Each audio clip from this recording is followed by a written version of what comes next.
Le voyage égoïste, contes, récits et souvenirs par Colette, lu par Équilibre, livre audio.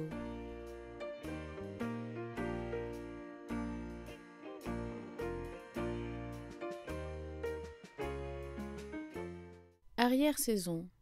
Voici venir l'hiver, hardie constatation qui date de quelques semaines déjà, et particulièrement du jour où je vis s'installer sous la massive arcade de la porte Saint-Vincent, à Saint-Malo, la première marchande de marrons. Avant elle, l'élégance anglaise, conquérante des remparts malouins, annonça les frimas.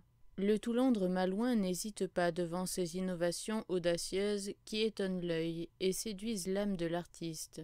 C'est l'admiration sans doute qui me tint immobile, à la vue d'une jeune insulaire, sereine malgré l'averse, sous cape de maroquin noir à col de singe. Quelque artifice de mode, simulé à la hauteur des épaules et dans la partie inférieure de la cape, les plaques verdâtres qu'imprime le cambouis dans toute l'étoffe noire. Sous la cape, on devinait une ravissante robe-chemise en coton natté, d'un rose passé, et comme tournée au jaune, et la frange de fourrure noire qui ourlait le bas du vêtement n'était pas si longue qu'on ne pût apercevoir, coquet autant qu'imprévu, deux pieds nus, chaussés d'espadrilles, bien curieusement décolorés par un de ces procédés dont les chausseurs de génie taisent le secret. Que dire du chapeau de toile national mauve et ruban écossais? Comment louer le sac réticule en cuir repoussé et peint, le sautoir de boule verte enchaînant un face à main? Portant ce souvenir ébloui, j'ai cherché en vain un ensemble analogue dans les grandes collections, où pourtant m'attendait plus d'une surprise. N'est-ce pas vous, demandai-je à Lucien Lelong, qui lançait la robe en coton natté rose recouverte d'une cape en maroquin?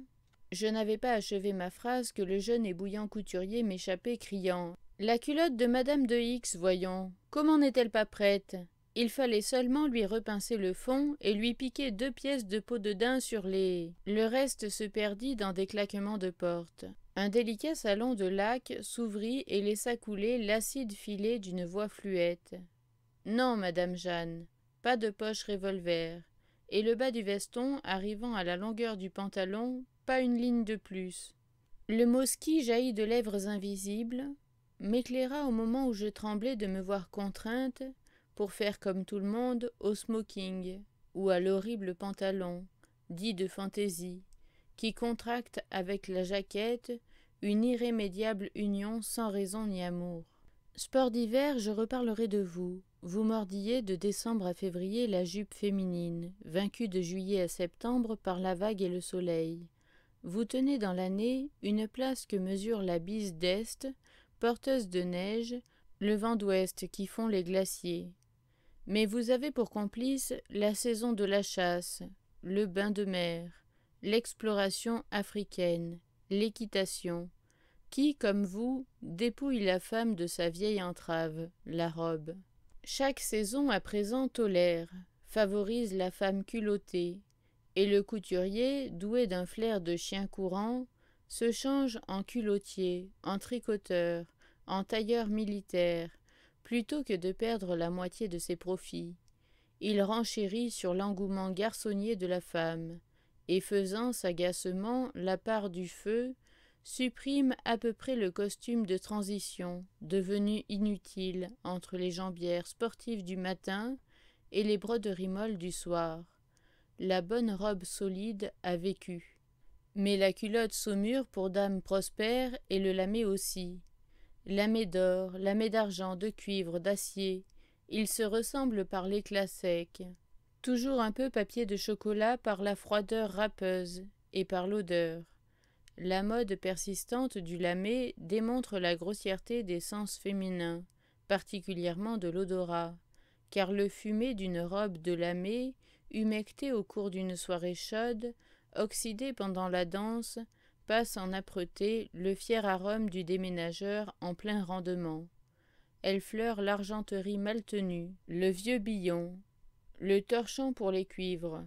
Sa trame de soie, ni les parfums qui l'imprègnent, n'atteignent rien, au contraire.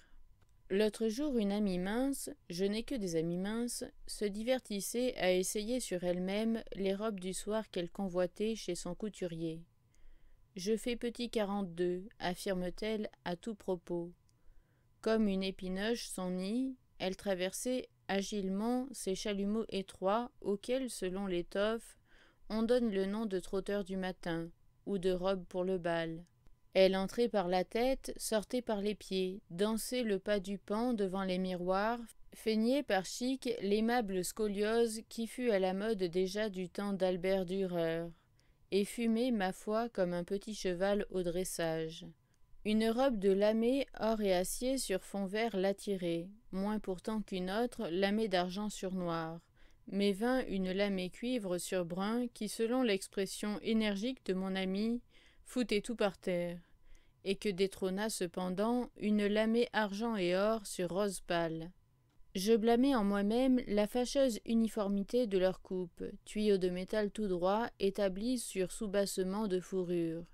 Une seule robe, fendue du haut en bas, laissait voir un dessous de crêpe vert, et la vendeuse, secourant la perplexité de mon amie, l'informa que beaucoup de ces dames portaient une fois la fente devant et une fois la fente derrière.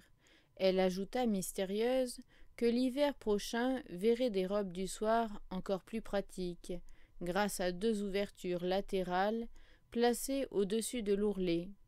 Vous tournez votre robe tête en bas, vous passez les bras dans les ouvertures, et conséquemment, la broderie ou la fourrure se trouve en haut et donne un aspect nouveau. Qu'en pensez-vous, mesdames ?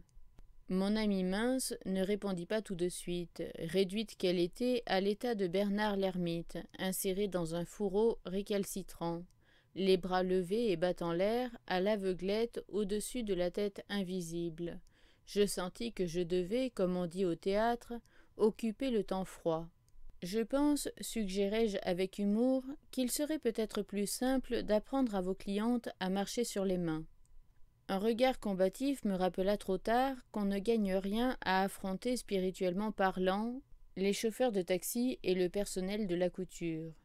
Pour ce qui est de marcher sur les mains, nous laisserons cela à la duchesse de Sutherland, qui s'en acquitte, paraît-il, comme personne.